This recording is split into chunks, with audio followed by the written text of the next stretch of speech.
Hello दोस्तों, civil engineer Saurabh Tiwari this side and Skyline Thinker YouTube channel में आपका स्वागत है। दोस्तों, आज हम बात करने वाले हैं कि घर के छत की जो हाइट है वो कितनी होनी चाहिए। अब देखिए, इसका एक तरीका है, एक फॉर्मूला है, एक स्टैंडर्ड जो आप देखोगे तो वो व्यू है पहले से बना हुआ कि आपको कितनी रखनी है। तो यदि मैं आपको बताऊं, नॉर्मल तरीके से आप घर बना रहे हो, अब उसके पूरे फॉर्मेट होते हैं। यदि आप नॉर्मल घर बना रहे हो, फॉर एग्जांपल आप एक ऐसा घर बना रहे हो, आपका बजट नॉर्मल है, आपको पता है कि आप घर में अपने कोई एक्स्ट्रा चीज नहीं कराने वाले, केवल जो सीलिंग है सीधे आप छत पड़ेगी और छत में आप नॉर्मल लाइट और नॉर्मल फैन लगाओगे, तो वो नॉर्मल हाउस की कैटेगरी में आता है।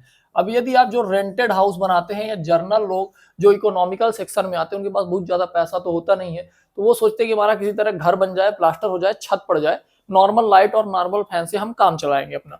तो नॉर्मल हाउस की जो आप हाइट रख सकते हैं छत की, वो आप रख सकते हैं यार 10 फीट से लेके 11 फीट के बीच।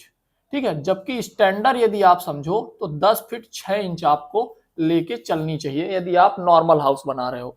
इसमें नॉर्मल हाउस में rent and self house cover होते हैं। ठीक है, ये इकोनॉमिकल सेक्शन के लिए है, क्योंकि आप यदि ज्यादा हाइट कराते हो तो आपका मटेरियल ज्यादा लगेगा, लेबर कॉस्ट भी ज्यादा लगेगी, तो सारी चीजें बढ़ती हैं। तो जबकि आपको कुछ इतना ज्यादा जरूरत नहीं होती है, फिर आप बहुत ऊंचा करा दिए और आपको कोई विशेष उसमें फॉल सीलिंग वगैरह नहीं करानी है, तो आपको फैन भी थोड़ा सा लंबा नीचे तक लगाना पड़ता है, तब आपको हवा अच्छे से मिलती है। इसलिए आपको बहुत ज्यादा हाइट रखने की जरूरत नहीं है। नॉर्मल यदि आपको घर बनाना है तो आप 10.5 फीट या 10 फीट हाइट लेके चल सकते हैं, सफिशियंट है। बट उसके बाद यदि आप स्टैंडर्ड कैटेगरी में आते हैं, अब ये स्टैंडर्ड कैटेगरी कौन सी होती है, जिसमें एक व्यक्ति को पता होता है कि हमने आज घर बनवाया है, तो हो सकता है कि आने वाले 4 साल 5 साल या 10 साल में हम थोड़ा सा बजट बना के उसमें कुछ डेकोरेशन करवाएंगे सीलिंग में। तो घर के सीलिंग में जब लोग बाग सोचते हैं कि हम डेकोरेशन कराएंगे, उस केस में मतलब ये स्टैंडर्ड कहलाता है। तो आपको पहले से ही हाइट डिसाइड करके चलनी पड़ती है कि यदि मैं फॉल सीलिंग कराऊंगा तो फॉल सीलिंग में लगभग 8 इंच से लेके 1 फीट तक का एरिया कवर हो जाता है। तब उस 1 फीट के बाद फिर फैन नीचे लगेगा, लाइट 1 फीट नीचे लगेगी सीलिंग से। तो उस केस में आपको क्या करना होता है, कम से कम जो आपको अपनी हाइट रखनी होती है घर की, वो 11 से 12 फीट के बीच रखनी होती है।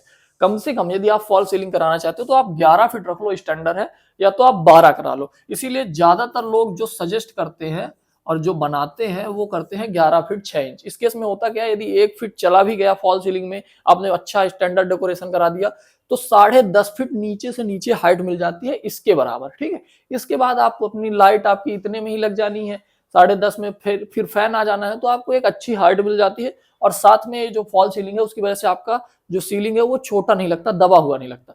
तो एक स्टैंडर्ड हाइट हो गई। उसके बाद यदि आप प्रीमियम हाइट रखना चाहते हो, तो प्रीमियम वो केस आता है यार, जो लोग most of the luxury houses बनवाते हैं, जिनके यहाँ आप देखो घर में ऐसे झूले उले लगे रहते हैं, ऐसे ही बड़े बड़े, तो वो जो हाउसेस होते हैं वो प्री डिसाइडेड होते हैं कि आपको कहाँ पे क्या लगवाना है। तो कई बार वो क्या करते हैं कि उसमें मेजा 9 फ्लोर, ये जो आपका फर्स्ट फ्लोर है ना, उसमें भी छत नहीं डालते। जैसे आपकी यहाँ छत पड़नी है, तो वो क्या करेंगे कि रूम वाले सेक्शन में तो डाल देंगे, लेकिन मान लीजिए ड्राइंग हॉल में उनको कोई एक झूला लगवाना है या कोई ऐसी चीज लगवानी है, संरचना ऐसी बनवानी है जो कि एक ऊपर से नीचे तक दिखेगी, तो उस केस में वो क्या करते हैं, इसमें वो हाइट नहीं रखते, इसमें कुछ चीजें रखते ही नहीं, और यहां से यहां तक पूरा उनका खुला रहता है। तो डबल छत का वो एक छत बना लेते हैं, मतलब इस 10 फीट के बाद ऊपर 10 फीट, 20 फीट, और सबसे ऊपर वाले सेक्शन में वो ऐसा कुछ डिजाइन बनवाते हैं जो कि अच्छा दिखता है, ऊपर से बगलो टाइप का।